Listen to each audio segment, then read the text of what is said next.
All right. Looks like my brother D. Woo! Is getting situated, Brother, man. on the fly. On the fly. It's for men and women, just so you know. This book is for men and women. Men and women. Men and Bro, women. Very, very important. Very key. bro. Dude. What's going on, bro? How you doing, man?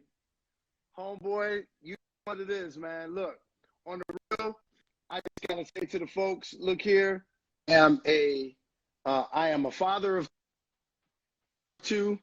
I am a actor, speaker, author. I'm a coach. I coach my kids' teams. You know what it is, bro. Wife is out of town doing the daggone thing, so I'm holding down the whole fort, cousin. Man. The whole fort. Dude. Yes, sir. How do you real time? This isn't one of the questions. We're going to get into the questions in a minute, but I just got to start with this question because you just said a few things very casually, but I want to ask this because it's important to understand the process. How do you do that? Because there's a lot of men that are married that are not nearly as active in their marriages, their home life, their family life as you are. When I say active, I mean you help administrate your family. How do you do it and still keep it all going? You know, it's so interesting because you know, in my forthcoming book, Male versus Man, I talk about how a man is a male who generally looks to be of service. So every single day, every single minute of the day, my job is literally to ask myself, okay, how can I be of help in the space that I'm in? Well, if I spend the majority of my time at home, then all day, my wife needs something from me, despite the dynamo that she is outside of our home, in and out. And you know what it is, because Megan needs you the same way. Our wives need us. We are helpmates. That's why we were put in this space. So our job is to be of service constantly. Absolutely. Yep. My daughter is 14 years old. My son is 9 years old. My son is constantly getting manhood messaging from me on a daily basis, every single second of the day. My daughter is getting cues as to what a man is by simply watching what I do and how I do it. So all day long, my job is to say, hey, how can I better serve you? That's how I build a dynamic man in my son, and how I give dynamic messaging to my daughter, who will eventually learn how to choose a man for herself. Love it. So a lot of it has to do with not even just the practical steps, but your overall philosophy and commitment. That Definitely. You got it. That helps you get it done, because I marvel, man. I mean, look, I feel like I can barely do what's in front of me, and I don't have any children yet. Let me tell you something. I look something. at you, man. I'm like, dude, I don't know. You Superman, bro. let me tell you something. DeVon, God made you into a Superman, and every single thing that you do, what you're doing every single day, is eliminating as you elevate your space of manhood, as we both do, because we're each other's accountability partners in that area. That's right. So as we elevate our own manhood all day, every day, what you're doing is eliminating a small piece of kryptonite. Yes. That doesn't allow you to show up as the Superman that God intended you to be. So when that child comes, you are going to be ready. All right. I receive it. I claim that. Claim it. Baby, I hope you're listening. Dondre's a prophet too. Yes, sir. Yes, indeed. Man, all right, man. Well, let's get into some of these questions. We got a lot of them. Let's do it. You know, so the first one came in from Camille on Instagram. Okay. And I have an answer to this. I want to get your answer, and then I'm going to read something from the book, which I think addresses this as well. Her question is, what can a woman do to help a man communicate more with her? What can a woman do to help a man communicate more? Because as we know, communication is not always our strong suit, and it can be very difficult for us to do it. So in your opinion, man, what can a woman do to help facilitate more communication in her relationship? Finding a way to communicate with, oftentimes our sisters feel like if they're at us about something, that they're actually communicating. So, Man, okay, and hold on. Let's just say that again. Come on, say that one more. What you said, well, that was good. That's right. But just because they're getting at us about something doesn't mean it's that's right. actual communication. That's Okay. not communication. That's expression. Right. So you could be expressing, a sister could be expressing her frustration, her anger, right? Her fears, her whatever that is. She could be Mm-hmm. expressing all of that and not truly be communicating. That's right. So if you are, so my wife and I have come up with a great system.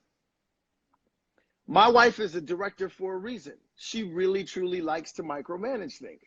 So she's fantastic at it, which is why she's a phenomenal director, because she gets to control everything. Right, Everything. right, That's right. why there are at times where I'm like, go on out there and be somebody, because you get to direct all of that out there. And then when you come in here, we can have a little bit more harmony, because now what we're doing is it's a back and forth dance, as opposed to you need to do this, you need to do this, you need to do that. Now, with that being said, I can hear all the sisters right now. All the sisters right now are saying, well, your wife wouldn't have to tell you what to do if you would just do it. No, no. Right. You're fooling yourself into thinking that that's why you do what you do, because you need to give yourself permission to do it. Now, let me just say this. When a man does something, he may do it in the order of a priority list that he's drawn up for himself. Mm-hmm. So let me give you an example. My wife wants everything done right now. Right now. Right. It's due next Friday. Yeah, but right now, it's got to be done now. Right now, it's actually due next Friday. But what will bring her great peace is if it's done right now. Mm-hmm. And what will further bring her great peace is if she gets to control how it's done. How it's done. Mm-hmm. Because that particular thing is not being done in the way that you would do it, doesn't mean that it's not being done. Because it's not being done in the speed in which you would like for it to be done, doesn't mean that it's not being done, and also doesn't mean that it's not being done effectively well. You understand? I do. It's a fact. So now we have actually made a pact with each other. So here's the thing. My wife will give me a list of things that she would like for me to tackle.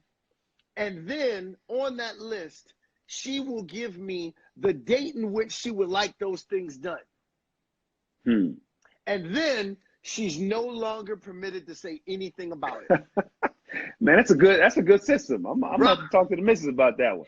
I put this in your life, brother. It's going to give you a sex life. Okay? So she gives me the list of what she wants done. Then she gives me the date in which she wants it done. Boom, we don't have another conversation about it. Got it. Because now, then she leaves it to you. Now you set right. expectations. This is so important. This is so important. Because when Okay. there's unspoken expectations, then those resentments happen. But when you both come to an agreement about what can be expected from the other person, then you can hold each other accountable if that expectation is not met. Absolutely. Now, watch this. I completely get, and my sisters, don't think that I don't hear you. Yes, I know. Unfortunately, some of you are in relationship with some brothers who are more grown male than they are man, and so you feel like you need to micromanage him. But here's what I, as my brother DeVon would say, may I submit for your consideration. There it is. That you chose him. You chose him, and you knew what you had on your hands when you chose him. So now it's either one of two things. You either have to decide that you are going to extract this grown male from your life and go about the business of choosing a man, or allow your grown male to stumble and fumble and find his way through the things that he has to figure out in order to get to the other side of manhood. That is a painful proposition. but it actually has to happen. And you are not going to be the thing that is going to graduate or activate his manhood by micromanaging him or by getting at him where you feel like you're nagging him. So here's my thing. I get the list from my wife, and I know that if, as I'm knocking down some of the things off that list, I'll send her a little text message. Hey, babe, so-and-so and so-and-so and so-and-so and so-and-so, that got done today. So all good. Why? Because I know that gives her, like, her all day, her brow is like this. That furrowed brow. Furrowed brow, right? Now I know, now the more I knock down that list and I send her messages that it's being done. Oh, man, that it just relaxes, huh? The beauty comes, cucumbers are on the eyelids. Then when she gets home, she's a little receptive to something happening, right? So these things have got to happen. Why do I keep coming back to the physical relationship portion of the program? Because for a man, it's extremely important. We are physical creatures first. We're just physical creatures first. So your perspective is that as men, we're physical. Got it. We are physical first. Women are emotional beings first. Right? So what we have to do is by sending, I know that when I send my wife that message to let her know that I am knocking down her list and tackling the things that she would like for me to tackle, emotionally, she feels a certain way about that. Because you're prioritizing what's a priority to her. Absolutely. And what human being doesn't respond to that? Yeah. And that goes back to the idea of service. And it's so important because so often as men, we have our own priorities. And, Yes. you know, I talk about this in the book quite a bit, this idea that we have to, when we put meeting her needs, when we become an expert at meeting the needs of our wife, it takes the relationship to another level. It takes the marriage to another level. Because as men, when we're letting her know that what's important to her is important to us, oh, yes, dude, whatever resentments there may be or whatever issues, prioritizing her priorities help reduce that immensely. No question about it. And here's what's interesting, DeVon. I'm gonna throw out a couple of statistics that may blow your mind real quick. Okay. Many of the sisters who complain about the grown males that they had in their life, sometimes they complain about their father because he might have been the first example of a grown male in their life.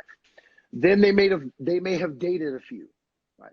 Now they have this son that they're trying to grow into this man, minus a man being in the son's life. And in their minds, they say, I am going to grow my son, into what I did not have in my life. Now watch this carefully. Sisters, please follow me carefully and understand me clearly. Right. Over 40% of boys are raised by single women. 40%? Over 40% of crazy. Boys are raised by single women. It's crazy. That's the first fact. It's unbelievable. Here's the second so fact. Sad. Almost 80% of teachers are female. So that means we're in this time where we're talking about toxic masculinity. That's been a great talking point. Toxic masculinity. Well, if over 40% of boys are being raised by single women and almost 80% of teachers are female, then the secret sauce to manhood, again, is not femininity.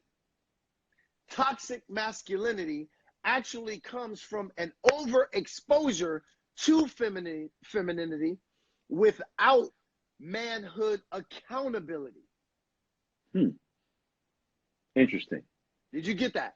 I got it. I caught it. For over 40% Mm-hmm. of boys are raised by single moms. Mm-hmm. Almost 80% of teachers are female. Mm-hmm. So if toxic masculinity is taking over our nation, manhood, femininity is not the secret sauce in manhood. The Mm-hmm. lack of manhood or toxic masculinity that we are experiencing right now is an overexposure to femininity and not enough manhood accountability. Mm-hmm. Mm-hmm. Mm-hmm. Because as men, you know, and I knew, you know, growing up, I mean, my father passed away when I was 9 years old, and I was raised predominantly by my mother and women, and Yes. my aunts and my grandmother, and you know, I mean, I wouldn't be the man I am without them for sure. Right. Right. And I understand. And I wouldn't either without Right, my mother. right, right, Absolutely. right. Absolutely. Yet, even as a young man, you know, I always sought out, you know, whether it was my grandfather or my uncle or other men that even my mother was dating after my father passed away, where I could glean those glimpses and those nuggets of how to be a man, you Yep. know, and masculinity from them. So I totally, you know, get what you're saying. And I also think that this is why this plays into our communication issues, because you know, when we're growing up, we don't always know how to articulate what we feel. A lot of it is because what you just said, you know, when you're a young man, you know, young men being raised by women, there's a part of something you're saying, there's something I need, I don't know how to express it. That's right. You know, because and it's not always as apparent to us that, oh, I need a male figure in my life. You know, we're not always self-aware enough to be able to identify that. But as a result, we recognize something is missing, but we aren't quite sure how to articulate it. And so that kind of begins this pattern of not really getting into a rhythm or a practice of articulating and communicating how we feel. So then when we find ourselves in a relationship or a marriage, it's no wonder that we struggle in that area, because our exposure to how to articulate that isn't always something we've learned how to practice, relative to what you're saying about our exposure to, you know, predominantly women in many instances, which is Totally. nothing wrong with that, but we don't have enough men stepping up to That's do exactly our right. part in order to help balance that and change that in young men. And this is why it's important for our sisters to find appropriate men like ourselves to expose their sons to, and for us to build males into men in order to be accountability partners for our young brothers. Our sisters, void of that, are actually building the same kind of grown male that they complain about. And here's how they do that. They overserve them, which builds a person who now gets used to being served. That in and of itself is the definition of what a grown male is. So if you overserve your son, what you're basically saying is, oh, everybody should be doing this for you. Right. Everybody should be doing this for you. Everybody should be serving you. Your girlfriend should be serving you all the time. Your wife should be serving you all the time. Society should be serving you all the time. So it becomes about me, and you actually begin to build a narcissist. Absolutely. Absolutely. So you overserve him. Then here's what you do. Then you make excuses for him. So when accountability comes for him, you say, well, you know, he would do better if ... And there's an endless list Codependent of excuses that you make for him, right? So you make excuses for him. So again, he says, oh, wow, now she's further serving him. She's giving him the excuse, which is basically designed to excuse you of your responsibility. That's what an excuse is. An excuse is something that somebody gives you to excuse you of your responsibilities. Then she bails him out. Whenever he gets into the kind of trouble that he should otherwise have to pay that penalty for, because he knows that those actions were unacceptable. Yep. Rather than have to face the music, she bails him out. And so subsequently, by over-serving him, making excuses for him, and bailing him out, she builds the same kind of grown male that she has complained about for years. And all of that comes in a space of having manhood accountability be void in that space. You hit on a question that you hit on an answer to a question that Jocelyn on Instagram had, and I hope Jocelyn is watching this, because her question was, how do you distinguish whether you're being supportive or enabling a man? So what you just hit on, is an answer to that question, and I love what you're saying, and I want to even expound on that, because this is the thing. So often, in my experience, and the women that have come to me, for counseling, is that there is a fear. There's a fear that if I hold this man accountable, he'll leave me. If I tell him the truth, he'll walk. And so, I just got back from doing Dr. Oz, taping Dr. Oz for the book just 2 days ago. And I did this talk, and I was talking predominantly to women. And I said, listen, if you see something, say something. Say something. You have to say something. As men, here's the truth. We know when we've made an offense. We know it. And when the woman in our life does not hold us accountable, what happens is it builds this foundation of disrespect, meaning the respect level goes down. And that's a hard truth. It's a hard truth, but it's true that when we aren't held accountable, we know it. And so we're like, oh, well, we can just get away with anything, right? So the point you're making is like, yeah, well, all of a sudden you just, not only do you overhelp or overserve, then you don't allow full accountability for the actions. So this is one of the reasons why I wrote this book, and why you're writing your book, because like, we got to bring this to an end. We as men have to start becoming accountable. And for women, any woman watching this, it's so important. Please don't be afraid to hold the man in your life accountable for his behavior. And here's the reality. If he ends up leaving or he walks, I argue that he was going to do it anyway. Yes. So important. Because don't want the relationship more than you want to be treated well.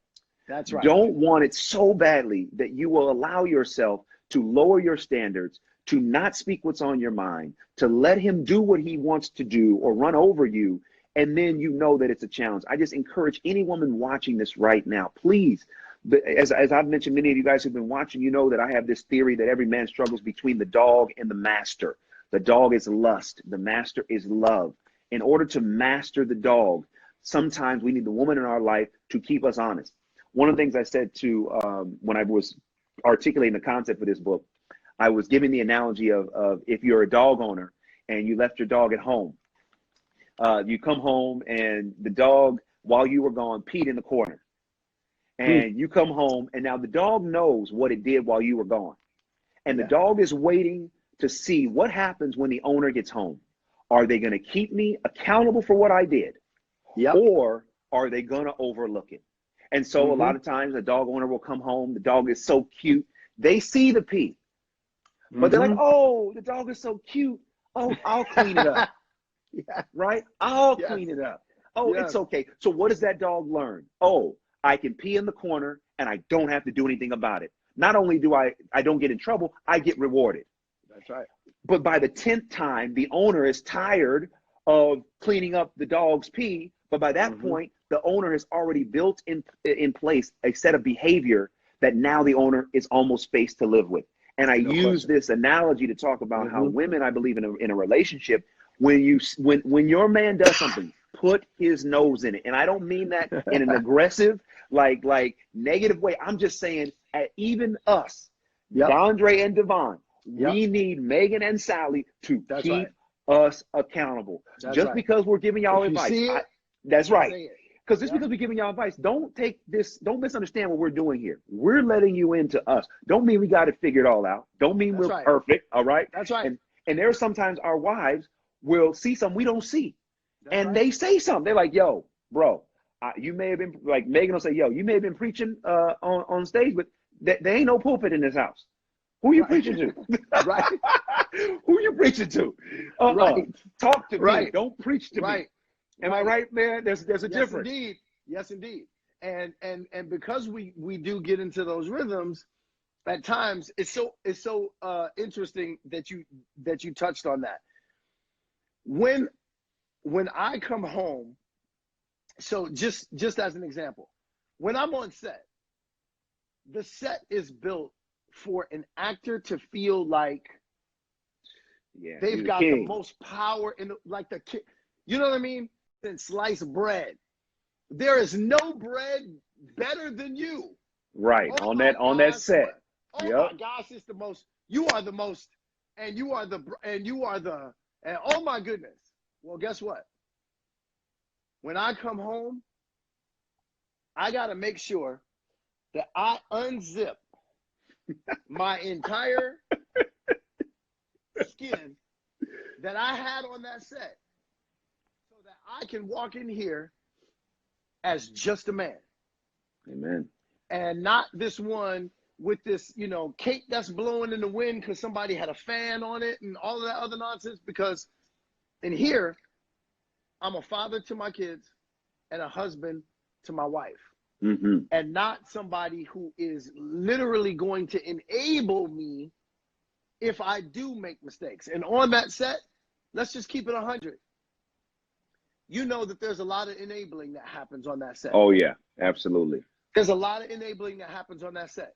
There are a lot of bad actors, no pun intended, that are roaming the sets of life, and that there are people there designed to make sure that they still are okay, that they still feel good, because they're so valued that we can't rock their boat. Yeah. We make excuses for them. We overserve them. And then when stuff goes bad, we bail them out. And so we're building this culture of grown males roaming around, and we're trying to figure out, what is all of this about? Yes. What is all of this really about? And it really is about a lack of accountability. You know, and I know that I would never allow you would never allow me to get away with something that we spotted and said, whoa, without a quick, hold on, I gotta come, yo, bro. Yo, man, we gotta talk. Right. We gotta talk. Right. Not because we don't love each other, but because we do love each other. I don't want to see you slam your foot in life's door. Yeah. I'm gonna sit there and help you correct that behavior because I see it. You're gonna call me and tell me to correct my behavior because you see it. That's what a loving accountability is about. Absolutely. I agree wholeheartedly. I mean, there was another question, here from Bonnie about communication. And I want to just read this because it really answers, in addition to what we've been talking about, the communication question, because it comes up so often. Why do we have such a hard time doing it? And this is what I wrote just to give you all some insight on how to do this. Assumptions are major liabilities when dealing with the dog in your relationship. Don't assume that just because you see each other regularly and you're spending time together, it automatically means you know how the other is really doing. Assumptions like this can do tremendous damage because your significant other could be struggling or suffering with something serious that has gone unspoken. Remember how I said the dog likes to live in the shadows? Assumptions are one of the main things that keep the shade down and the light up. Don't assume you or your significant other is doing okay. My phone was ringing. Sorry, y'all. Hurry up. Don't assume you or your significant other is doing okay. You have to ask. Regular check-ins are important because they help keep a consistent flow of communication. We have to work on building and rebuilding communication because it's the lifeblood of a healthy relationship. A check-in is contact made to assess, acknowledge, or contribute to the well-being of your significant other. These can be formal or informal. Informal check-ins can look like text throughout the day, and they can be simple. Just thinking about you. Hope your day is going great. Can't wait to see you tonight. How did your meeting go? Similar to you, D, when you're telling Sally, hey, I finished these tasks. Those are informal check-ins to let her know, hey, I'm checking to see how you're doing and letting you know how I'm doing by keeping you abreast of what I'm getting done. Formal Absolutely. check-ins can mean actually scheduling to sit down with each other, or going to see a therapist together, or going on a trip with the goal of reconnecting. Last thing I'm going to read, and let's go to another question. Last thing. Women, the pressures on men are many and they are great. I'm going to repeat that. The pressures on men are many and great. Pressures to succeed, Yeah. provide, live up Yeah. to personal and professional expectations can True. produce a tremendous amount of stress. The dog, the lust in men, thrives in stressful situations because it can cause men to use the stress to justify seeking out remedies that are harmful, many of which we detailed early in the book. It's important to be sensitive to these pressures because the man in your life needs more than he articulates. Just checking in regularly can do wonders for alleviating stress and helping calm the dog. Last sentence I'll read. There have been many times when I've had to tell Megan, I need you to check in on me more often. Please don't assume that I'm okay. It may seem Man. petty, but I need it. I Oh my had it. gosh. I had to own it, that it was my need. And while she may not need the exact same thing from me, it's okay. Needs can and do differ. And thankfully, she has made the adjustment and it has helped me tremendously. You need to read that again. You need to read the check in on me Woo. a little more often Yes, and don't assume that I'm okay. man. You know, one of the things that's so powerful about that, DeVon, is that we are now at a time where and truthfully speaking, we've been here for a long time, Yes, where men don't feel like it's okay for us to be vulnerable enough with our yes, significant other yes. to say from time to time, Yo, I'm not okay. I'm not okay. I'm Things are not not good. okay. Things are not And right things right are now. not good. And it Mm-mm. doesn't mean, sisters, I want you to hear this clearly. Sometimes your significant other, in The Truth About Men, you better go grab my brother DeVon Yeah, Franklin's they book keep asking me right about the order book. it right Just a quick now. thing, so y'all see. This is the book, The Truth About Men. It's my new book. You Yes. can pre-order it tonight. Everybody keeps Yes. asking me what book this is. It's my book. So yes, Right. pre-order tonight, and you get the first 3 chapters free right now. You get it tonight. Please get it. Thank you, D. It is so it's so necessary for us to have this conversation because often sisters don't understand why their men don't talk to them. Mm-hmm. And it's because the one time, and I want you, sisters, I want you to do this for me. Go back and play the footage of vital conversations between you and the man in your life. And think back to a time where he gave you an inkling of vulnerability. What did you do with it? Mm-hmm. Because whatever you did with that space of vulnerability that he gave you, that informed him as to whether this was a safe place for him to be vulnerable or Yep. not. And if he gave you a space of vulnerability and you kicked it around like a football, he'll never talk to you about anything again. Man. Because he knows it's not a safe place for him. And I'm going to tell you something. The most dangerous thing for a man to realize is that it's dangerous for him outside his house and dangerous for him inside his house. Yep. Because that is literally when he begins to wander outside the home because his home no longer feels like that anymore.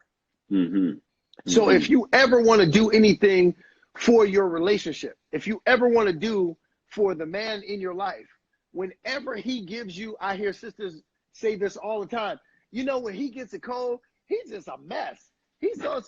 You know why? Here's why. That's right, because there you go. Yep, I Here's love why. it. Yes. He's been carrying Yep. all of this weight for so long that when his body eventually breaks down, all he needs is for you to give him a little bit of loving. Give him some soup. Say, baby, I got you. Nurse him back to health, because all he wants to do That's is it. carry it. That's right. And All he also wants feel to do is loved. They carry want to it. just, Yes, it's like you indeed. want to just feel like, oh, wow. I don't know. It's a weird thing. It seems so Yes. simple, but it's like you want to feel It's cared for. You know, like it's crazy. Well, watch this, DeVon. Just being 100 again. We are simple. Yeah, we kind of are. Let me break this down let me break this down for all the sisters right now. Yes. Just to prove to you how simple we are. And DeVon, if you don't agree with this, say so. I'm gonna say so. Let's go. Sisters, every man that's in your life that you share a home and a bed with needs 3 P's. Oh, Jesus. The 3 pieces. Y'all, this is the truth about men. So we try to give you the real, the raw. It's the truth. A piece of food, a piece of you, and a piece of mind. If you give him those 3 pieces, you are going to have a dynamic the 3-piece meal. 3 pieces. A piece of food. I ain't never heard this. This is interesting. And a piece of mind. These are all mine, bro. These are all mine, bro. These are all mine, bro. Man versus male on the way. Yes, indeed. Let's go. A piece of food, a piece of you, and a piece of mind. If you give him those 3 pieces, bam, you're going to have a great relationship at home. Man. I guarantee it. Okay. That's how simple we are. Okay, so okay, now let's break this down, because now this piece of food part, right? Now yes. the piece of mind, piece of you, okay, I'm with that. Now, but the piece yes. of food, now this is an area where if she don't cook, like my sister Megan don't cook. But here's what she got to do. Now watch this, Sister Megan. Only this is for you. I love you.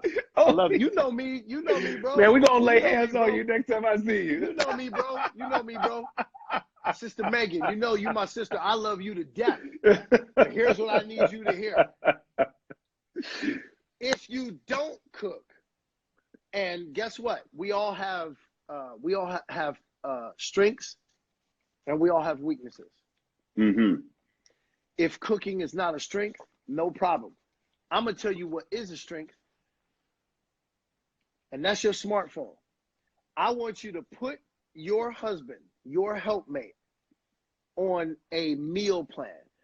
Your job is, if you can't cook for him, your job is to say, babe, what time do you think you're getting home? What time do you think you're going to be hungry? Boom. Get yourself on a Grubhub, get yourself on an Uber Eats, a Postmates, or something.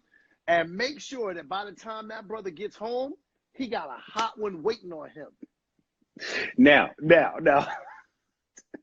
Man, you about to get me in all kind of trouble when I get home. Now watch this, though. I did this on my own. Sister Megan, this is all me. I did this all by myself. Yes, you did. I'm just giving you but here's the thing. What you need in this space. Okay. But here's the thing. So a lot of times she will, to her credit, she will say, hey, is there anything else you want me to, is there anything you want me to do? And a lot of times I'm the one that says, no, I'm not sure what I want. You know, I figure it out and whatnot, you know. But here's what that's my fault. But here's what I find very interesting. And this, I think, cuts to the core of gender roles in the marriage, which I really want to drill down on. And then Instagram going to cut us off in probably about 15, 20 minutes. So I want to get to some more questions and we can just knock them out. But I want to just touch on this because this is such an integral part of the male-female dynamic in relationships and in marriage, which is this feeling or this role, okay, that when we divide the household duties, that cooking falls on the side of the woman. The food, right?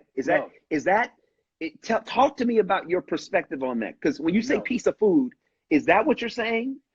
Or I'm saying that, so the old saying is that the way to a man's heart is his stomach. Yes.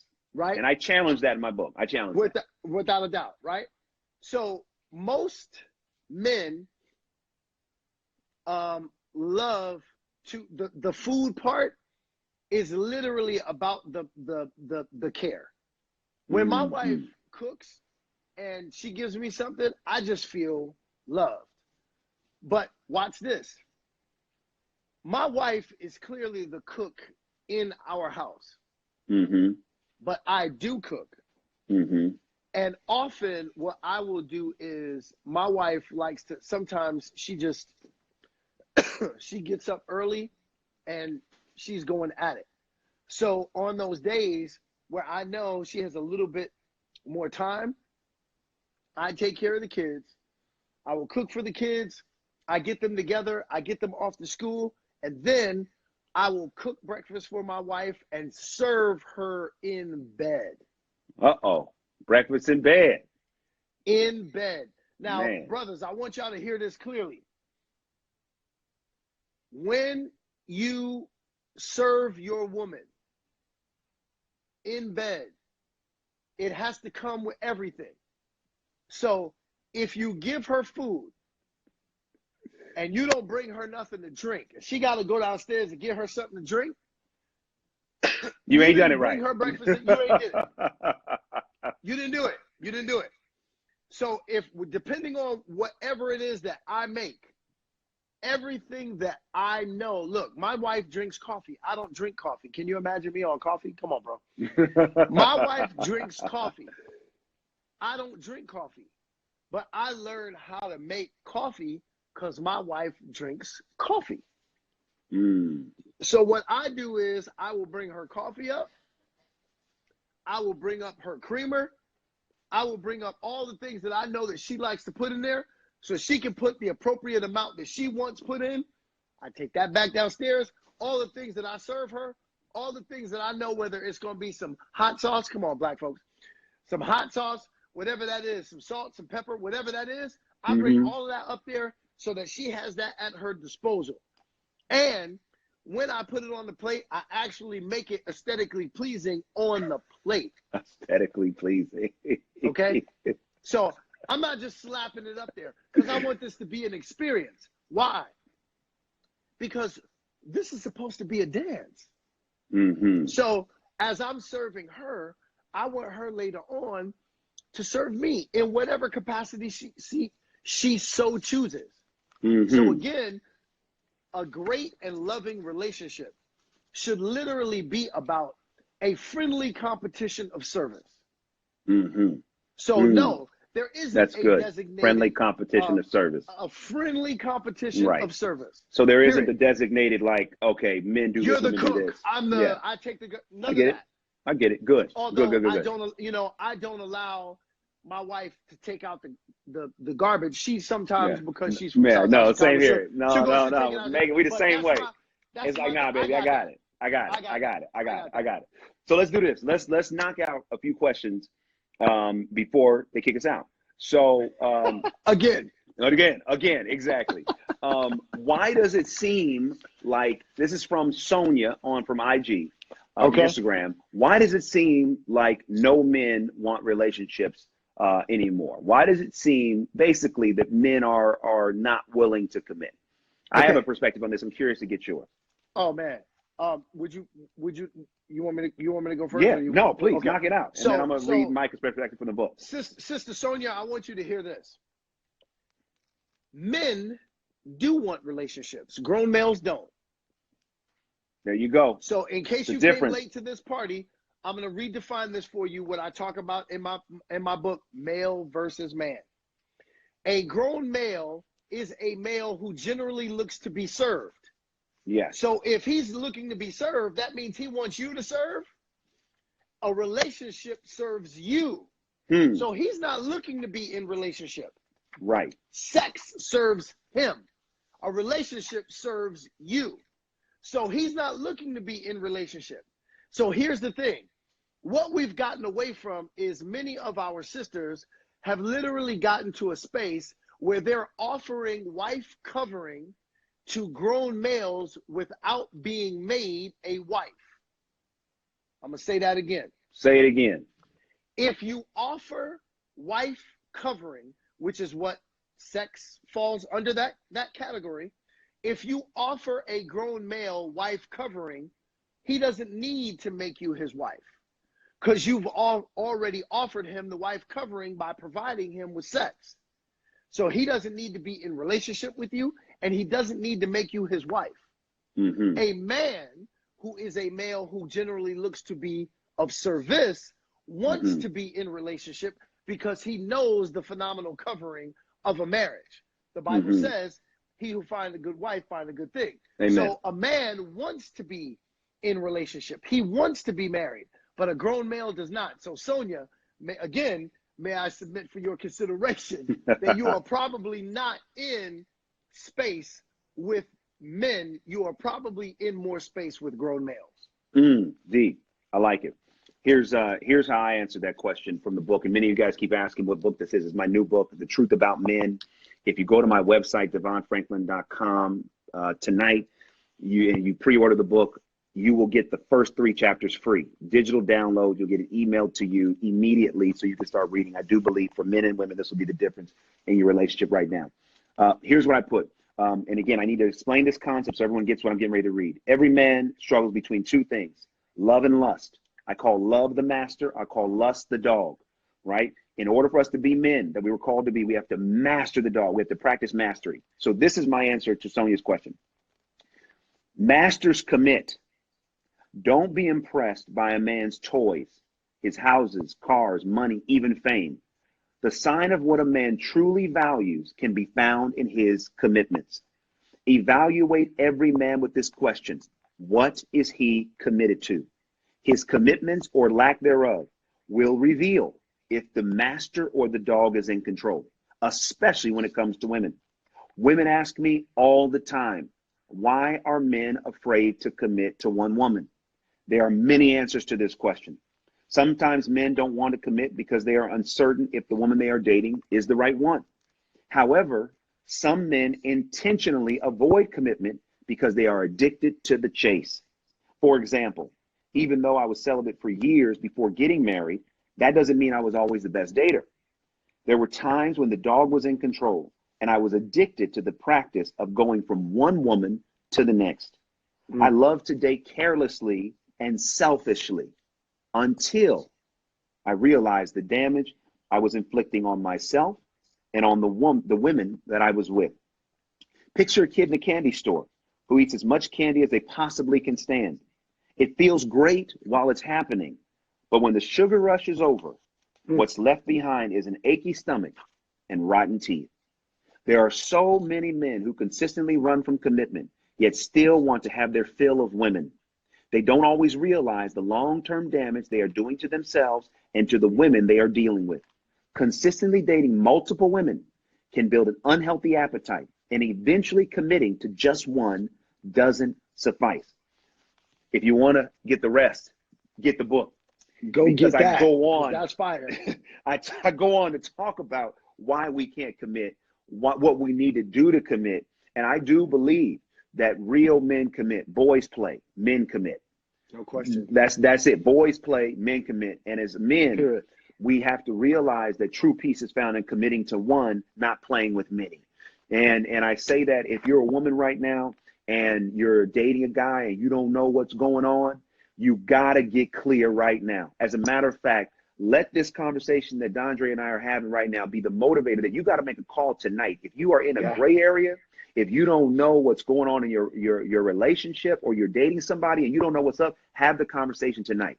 And if he's not willing to give you clear answers, you may got to step away until it's time to get those answers, because sometimes you're allowing yourself to be manipulated inadvertently because you're not letting him, or you're not forcing him to give you clear answers.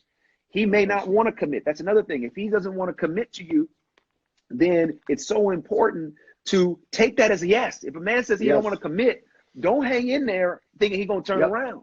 Take the I don't want to commit and keep moving. You know. Okay. And one other question. Oh, go ahead, D. You got something to add to that? Go ahead. You got it. Well, I was just saying that unfortunately, many of our sisters feel like, you know what? He's the size that I want. He's the shade that I want. He's the build that I want. And, oh, he don't want to commit. I'll change his mind. It ain't gonna happen. If he tells you that he's not ready, he's not committed, don't fall into the trap. By word or by deed.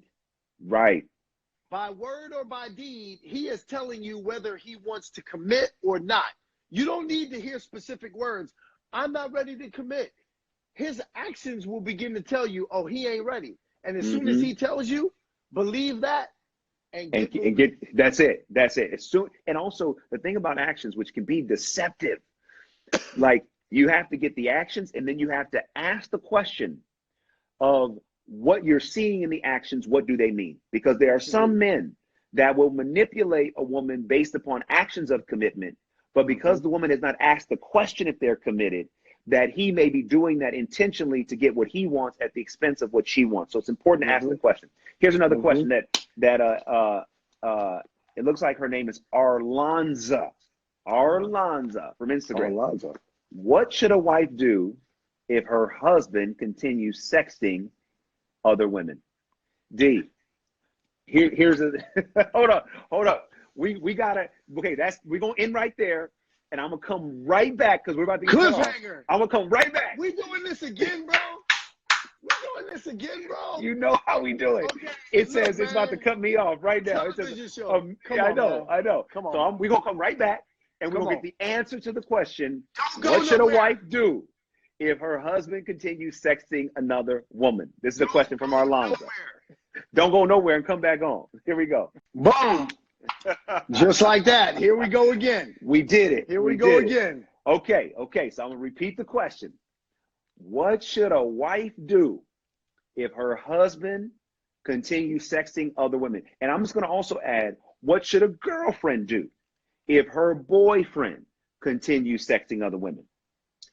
Well, here's what's interesting. So the wife situation is really tough, confusing at the same time. So, sister, here's what I want you to because I don't know how long this has been obviously a pervasive problem. She goes, keeps sexting, so that means it keeps happening. I need you to ask him what his intentions are behind these sex messages, because something's happening at home. There's obviously a disconnect, and he's obviously trying to get something outside of the home that he may or may not be getting at home. Now, sometimes a grown male, because unfortunately you may be married to a grown male, sometimes a grown male is actually getting what he needs at home, but still has this insatiable appetite that he refuses to try to gain control of, right?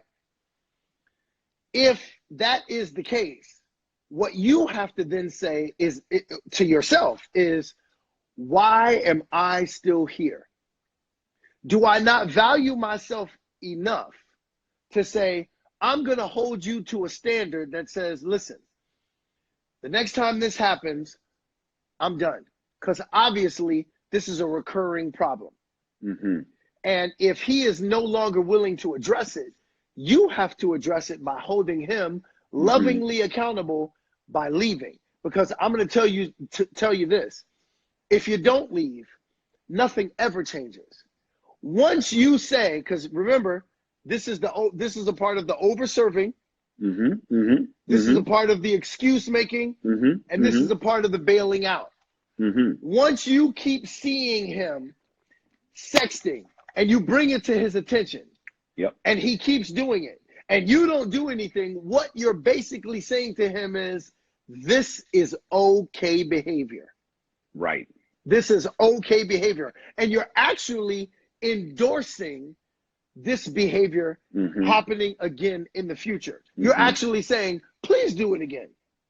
Okay? So that's for the married. Now, if you're dating and this happens, you have to clearly draw a line in the sand and say, hey, listen, I just want you to know that this is not okay for me. So, is this something that you expect me to be okay with? Right. Because right now, we need to know that before we go any further. Period. before we go any further, you need to know from that significant other, is this something that you expect to happen on a recurring basis? Period. And if they tell you yes, then you can say no. And, and if they tell you no, then you say, okay, here's the standard. If this happens again. Yeah. I agree wholeheartedly on this one, because if your man is sexting, but before we get there, just for a minute, I think one of the things that we have to really acknowledge, and this is why I believe that the major issue that all men deal with, and one of the challenges in our culture, is lust. And it is this selfish impulse for personal, professional, sexual, financial gain by any means necessary, even if those means are detrimental. And so what's happening, especially, right now we're on the Instagram platform, which is great, but this is also a place where lust runs rampant. It's a place where, men can get into a whole nother world through what they're looking at and what they're liking and who they're DMing. And so I think we have to really acknowledge that lust is a huge problem. And lust, just like an untrained dog, can get a hold of somebody, especially a man, and begin to have them move differently than they otherwise would have if they learned to master the dog. So it's really important to know and understand the power of lust. And so, Alonza, if this is happening, or anyone like the Alonza, is happening in your marriage or your relationship, it's because lust has taken hold of this man. Now, what should you do about it? One, you like we said earlier, if you see something, say something. You got to bring it to his attention. And as my brother D has said, you got to set the standard. You got to say, hey, I love you enough that I'm going to bring this to your attention, but I also love you enough to let you know I'm not going to tolerate it. Now, do we need to go see a counselor? Do we need to go get the church to lay hands on you? What do we got to do? But what I'm not going to do is just have a conversation and walk away as if it's going to be handled. Because the reality is, if you just caught him doing it, he's been doing it for a very long time. And without some potential outside help, he'll continue to do it. There are some situations, and I know this sounds crazy, that he may be doing it because, like you said, Brother D, there may be an issue that he's trying to resolve, a stress that he's under, that it's causing him to act out. And maybe by it being brought to his attention and getting some help, the woman in his life can deal with it. However, to the point you made, if the offense reoccurs, I do think time away from the man is one of the only things that can convince him or encourage him to get the help he needs to get over this. And also, if there's a man watching right now, it's so important that if this is a problem that you are dealing with, there is help and there is a solution. But please don't brush it off as if it's no big deal. If you're in a committed relationship or a marriage and you're sexting other women, or you're having inappropriate conversations, or you're liking other things, that is a violation. That is the equivalent of cheating. It may not seem like it, but it is. So really, really important to not allow yourself to go down that road. And if you're struggling, please get the help you need. And that's one of the reasons why I wrote my book, Truth About Men, why Dondre's writing his book, Man versus Male, because we want to help you deal with this issue so it doesn't feel like it is just a permanent thing. And the one other thing that someone asked, and then I gotta get out of it. I got a 7 o'clock meeting, man. That's hysterical. But here's the question that someone asked, and someone just asked this, and it's probably more directed to me about my focus in this book. But Chio on Instagram said, why don't we discuss the lust problems of women? Now, I chose not to focus on lust problems of women. I address it in the book, but I don't do too much of it. And here's why. Because this is about men, bro. There you go. This is why. Because this is about men, bro. This is why, man. Because here's the thing. I didn't want to write a book, and you didn't want to write a book where all of a sudden we start telling women what they got to do differently. That's right. This is about what we as men got to do, the work we got to do. And yes, women have lust. Of course they do. However, from my research, women have a better time dealing with lust. They can actually deal with it better than men from the research that I've done. However, I didn't want to write a book about the lust in women because I'm not a woman, and I don't want to be in a situation where I'm sitting here trying to tell women what to do because I want to focus on us as men. Let us keep working on this because it's so important. Amen. Brother D, listen, man, we're going to have to figure out how to make this a regular thing. Man, 1 we hour is just got not to. It's not enough. And everybody's still hungry. I'm getting stuff. I'm getting messages right now that I can't yeah. speak to, because it's just we're touching on the hotbed topic of what is ailing our society right now. Yes. And to those sisters that were, we were dealing with the sexing thing, you say this to yourself and about your partner. I love you enough to allow you to do something to change, but I love me enough to leave if you don't.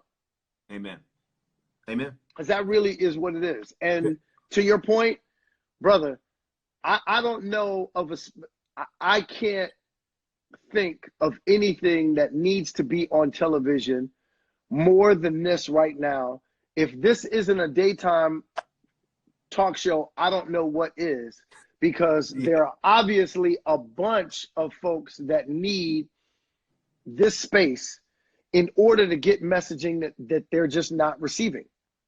Totally. We're getting all of the perspective from the women. You look at all of the shows, The View, The Real, The Talk, all of these spaces where we're getting the narrative of women and no narrative of men, which is vitally, crucially, and just as important as those. Absolutely. Absolutely. And this is why, we got to keep bringing this truth and having these conversations and doing what we're going to do offline to see and try to make this a reality and go as God leads, man, because it's needed. I mean, seriously, the comments just keep coming in. And, dude, we an hour is a warm up for a warm up.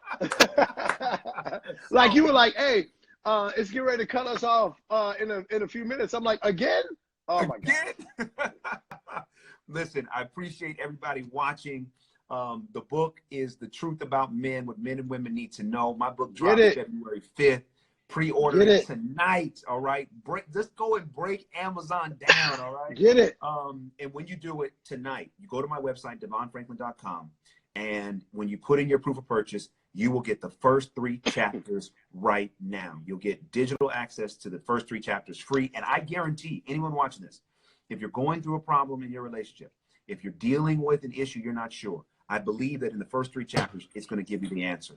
So thank you for tuning in. This Truth Talk. Excuse me. Brother D, we're going to do a part 3. I'm not going to even ask. We got to. I'm just going to declare it. We're going to do a part 3. We got to. We got to. That's necessary. Let's do it. It's necessary, man. Let's do it. Man, I love you. I love you more, brother. You. I love you more. And we're going to get this in. Thank y'all for watching. Peace, y'all. All right.